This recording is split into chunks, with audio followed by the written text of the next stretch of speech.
Vegeta finally got the complete set of dead Ginyu Force members.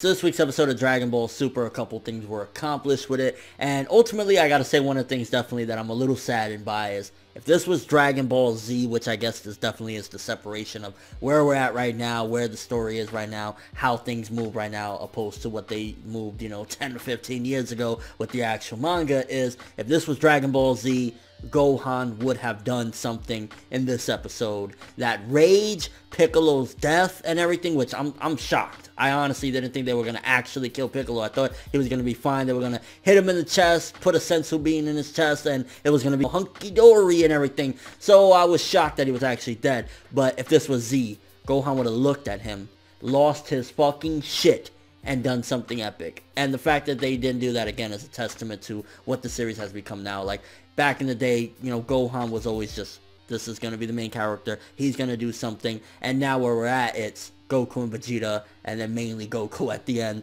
is what it's ultimately going to be. I mean, Toriyama, back in the day, he made the quote, he said, I realized at the end of the day, Gohan isn't what I wanted him to ultimately become, because I wanted him to be the, main hero, so to speak, and ultimately that just wasn't going to happen. And it's, Goku to save the day, and it's unfortunate because I was really hoping for, even if it was just one moment where he went crazy, punched Frieza in the fucking face and did some damage or something like that, but all he really did was go, Daddy, help! What I'd give to get Ultimate Gohan back for even 10 seconds, man. 10 seconds. Honestly, I felt as though with this episode as well, seeing, the defeat of Tagoma, aka Captain Ginyu, which that means Captain Ginyu is gone for good, but it kind of feels as though the reason for Tagoma to be there was, of course, to change it, because in a cinematic aspect, it worked better to have all the villains fighting and the Z Warriors just fighting non-stop or whatever, but for a TV series, it felt more like, I guess, better fit, shall I say, to have like just one really strong ass motherfucker that they gotta deal with. And that's what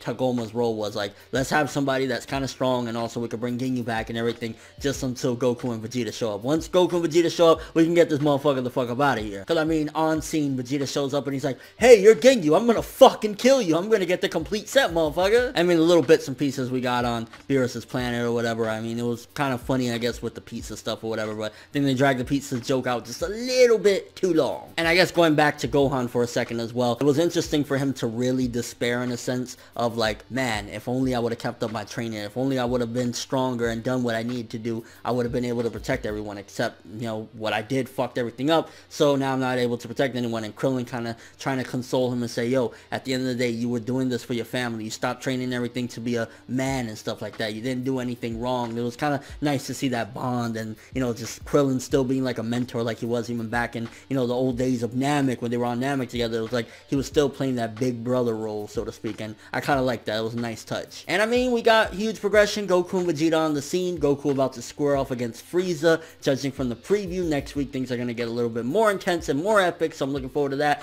And with all that being said, good episode.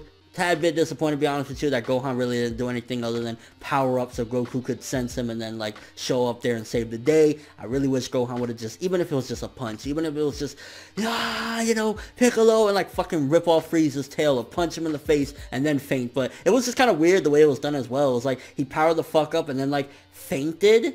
Like, if he couldn't, his body is like not trained enough to even withstand that power. Maybe it was that he tapped into his true power for a second, but he was so exhausted and his body was just so, not used to it that he couldn't withhold it, because like his pupils went like gray and like he just fainted. It was kind of weird or whatever. And it's also kind of funny to note that Goku did say at the end of the episode, I don't even need Super Saiyan form to fight you, Frieza. So it's like, yeah, Frieza still is kind of outclassed to a certain degree. I mean, at this point anyway. 7.5 for this episode. Good episode for the most part. Couple disappointments here or there, but what can you do? Again, this is just a true testament that at the end of the day, we are already well aware that Gohan is no longer going to be the lead protagonist, and the person that's going to save the day is either going to be Goku or Vegeta, but more than likely Goku. Let me know what you thought of this episode though. What do you think about the whole thing with Gohan fainting there? Was it that he was just so exhausted his body finally gave out and that's what happened, or could it have been that he tapped into his true power for a second and his body just couldn't withstand that power that Gohan truly has? And are you looking forward to Goku versus Frieza? To be honest with you, I was more interested said in this episode, even though I was kind of disappointed with certain aspects, just because it was, again, kind of somewhat fresh content, because some of these things, you know, obviously didn't happen in the movie. And at the same time, it's kind of like, I've seen Goku versus Frieza quite a few times, especially the Resurrection of F fight. So,